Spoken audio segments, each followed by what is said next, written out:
proses pengeringan ikan kering yang dilakukan oleh Kopdakan Sayur Sejahtera atau oleh Pak Rahmat dan anggota, ya, bahwa proses ini dilakukan adalah untuk mempermudah dalam penggilingan tepung ikan.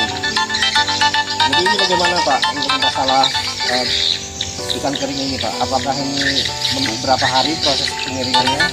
Kalau ini kan kita beli sudah posisi yang kering, jadi tidak perlu dijemur lagi, langsung kita masukkan ke mesin. Sudah kering langsung digiling. Jadi dibersihkan Pak ya. Tepung ikan. Terus material lain Pak? Material yang lain, bahan yang lain kan tepung singkong. Iya. Nah ini tepung singkong yang dikeringkan. Jadi kan Yang istilah namanya itu adalah jemur dalam bentuk utuhan, seperti menjemur gaplek, buat gaplek. Jadi ini nanti dihancurkan nanti dibuat digiling untuk menjadi tepung juga. Nah ini sebagai sumber karbohidrat. sebagai sumber karbohidrat di dalam bahan baku pembuatan pakan ikan. Material lain lagi. Ini dedak sudah dihaluskan. Ya sudah dihaluskan. Nah ini langsung pesan di penggilingan tadi. Nah ini dedak masih dedak kasar ini, belum halus. Tapi kan masuk sekali, sudah halus nih. Iya, nanti sudah masuk digiling lagi ya, sudah dalam bentuk halus ya. Iya. Nah kemudian ini ajola. Nah, ini ajola yang dihasilkan dari budidaya sendiri untuk mengapungkan pakan. Soalnya masa pembuatan pakan ini yang digunakan adalah pakan apung. Berbeda dengan pembuatan pakan tenggelam. Ini adalah bahan baku untuk supaya pakannya menjadi timbul dan dapat dimakan ikan secara langsung di permukaan air. Tepung singkong setelah dilakukan pengeringan digiling, nah ini jadi halus. Ini adalah bahan dasar baku untuk pembuatan pakan ikan. Ini kandungan karbohidrat, ini ikan kering, tepung ikan setelah digiling. Ya setelah digiling. Ini dedak halusnya, dedak yang sudah dihaluskan, yang sudah digiling. Jadi ini kernel buah sawit. Ini buah sawit yang sudah digiling, tapi dilakukan juga penjemuran. Nah, Itu sawit tuh ya? iya. Kernelnya Pak. Ini tepung ajola. Nah, ini berbeda dengan di sana tadi. Ini sudah dalam bentuk halus. Nah, tingkat kandungan kandungan proteinnya lumayan tinggi. Fungsinya adalah untuk mengapungkan pakan ikan.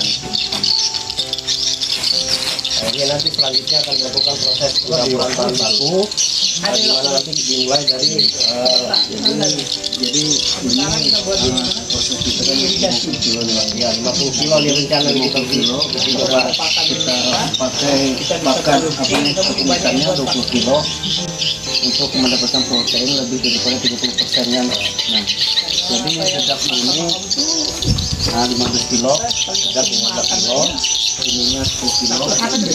Ini kernel 10 kilo. Bungkus sawit. Iya, bungkus sawit 10 kilo. 10 kilo. Ini tepung ikan, tepung tapiokanya 5 kilo. Tepung tapioka 5 kilo. Nah, jadi jumlahnya kan ini prosesnya 50 kilo. Kalau ini kan kita untuk mengapungkan aja. Ya, jadi berapa kira-kira? ajola. Nah, jadi ini adalah untuk menghasilkan protein di atas 30%. Ini proses pencampuran bahan baku pembuatan pakan ikan yang terapung.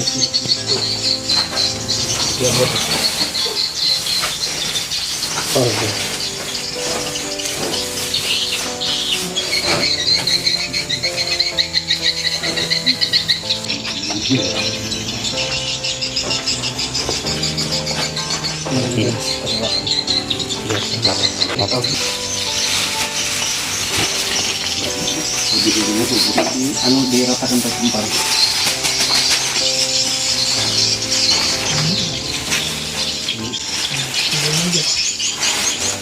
Karena harus ajola. Tapi syaratnya aja pernah tadi ya. Enggak apa-apa, syarat. Ini ajola, tepung ajola yang sudah digiling.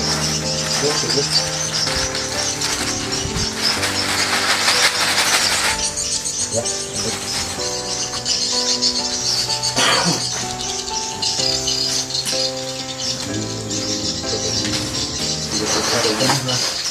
dengan menghaluskan bahan baku.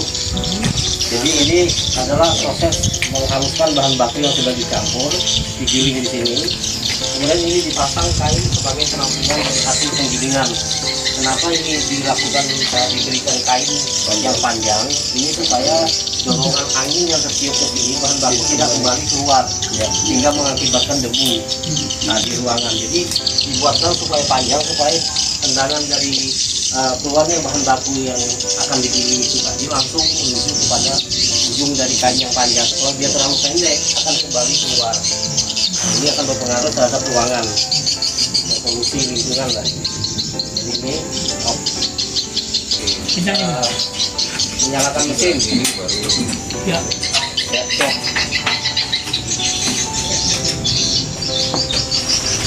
Ya, juga saja. Ya.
Ini adalah hasil dari penggilingan tepung, pencampuran bahan baku, semua bahan baku menjadi tepung tepung semua.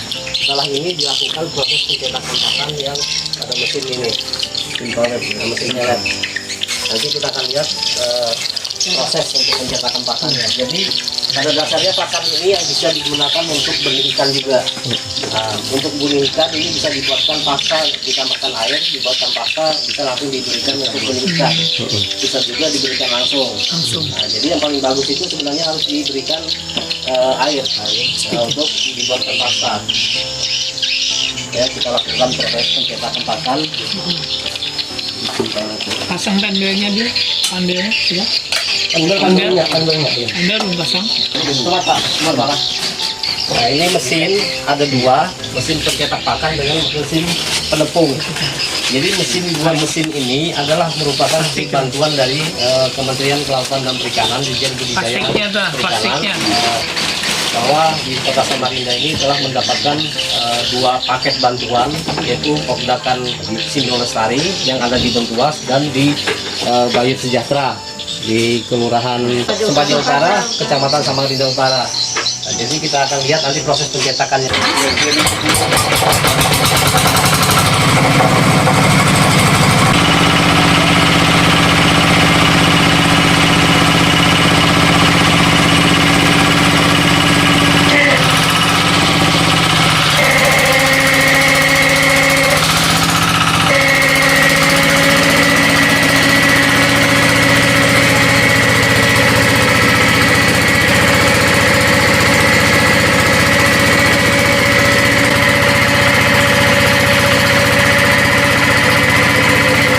Gilingan pertama ini adalah mengalami belum sempurna pencetakannya. Ini dikarenakan bahwa kurang air, jadi bahan baku kurang lembab. Karena itu masih Tambahkan air supaya lembab. Nah ini masih agak hangat-hangat ini. Nah jadi bahan baku tercetak secara sempurna, tapi walaupun masih agak ada sedikit pecah-pecah gitu kan. Jadi yang masih bentuk tepung. Ini perlu dilakukan proses penggilingan atau pencempuran air sehingga dalam proses pencetakan dapat tercetak secara sempurna. Ini tidak boleh langsung diaduk ini karena masih hangat, akan berpengaruh terhadap pecahnya pencampuran dari pencetakan pakan ini.